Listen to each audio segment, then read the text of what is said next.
মুখ্যমন্ত্রীর উপস্থিতিতে খোয়াইয়ে তিরঙ্গা যাত্রা উৎসব পালন করা হয়। ৭৮তম স্বাধীনতা দিবসকে কেন্দ্র করে বুধবার খোয়াই জেলা শাসকের উদ্যোগে খোয়াই মহকুমার রামচন্দ্রঘাট এলাকায় অনুষ্ঠিত হয় হর ঘর তিরঙ্গা যাত্রা।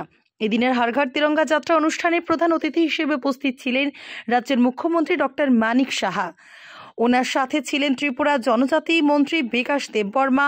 তাছাড়া উপস্থিত ছিলেন কল্যাণপুর প্রমোদনগর বিধানসভা কেন্দ্রের বিধায়ক পিনাকি দাস চৌধুরী, রামচন্দ্রঘাট বিধানসভা কেন্দ্রের বিধায়ক রঞ্জিত দেববর্মা সহ জেলাশাসক চাঁদনী চন্দ্রন।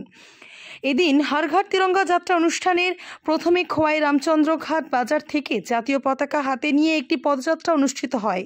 পরবর্তী সময় এই পদযাত্রাটি রামচন্দ্রঘাট বটতলী বিদ্যালয়ের মাঠে এক সভায় মিলিত হয়ে সমাপ্ত হয়।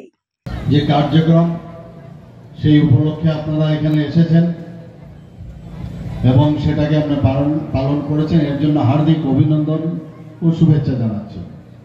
অত্যন্ত ভালো লাগছে। এখানে বলা হয়েছে মুখ্যমন্ত্রী এরকম একটা জায়গায় এসছেন, তো আমাদের কাছে সব জায়গায় একই রকম, সবাই কিন্তু কোনো না কোনো জায়গার থেকে এসছে, ছোট জায়গায় হোক বড় জায়গায় হোক, আমাদের কাছে বড় ছোট বলে কিছুই নেই। ছাত্রছাত্রী যে জায়গার যে কোনো স্কুলের ছাত্রছাত্রী হয়। এখানে ডিএম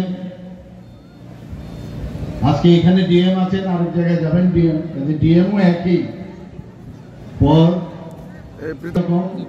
আমাদের ওয়েস্ট ডিস্ট্রিক্ট যেমন আছে বড় বড় স্কুল আছে, এখানেও এইরকম স্কুল আছে, যে আমাদের কাছে কোনো আলাদা কিছু নাই। এবং এখানে আজকে আমরা সবাই জানি যে 1947 সালে যখন 15ই আগস্ট ভারত স্বাধীন হয়, আমরা জাতীয় পতাকা উত্তোলন করি এবং ক্রমান্বয়ে সেটা চলে আসছে। কিন্তু মাননীয় প্রধানমন্ত্রীজি যখন আহ্বান করলেন 2022-এ, একটু ভাবুন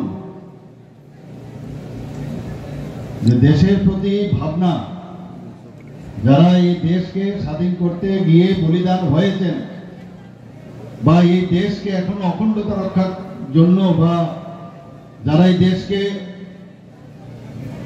খণ্ড বিখণ্ড করার একটা চক্রান্ত করে মাঝে মাঝে আমরা সব দেখতে পারি, তাদের প্রতিহত করতে গিয়ে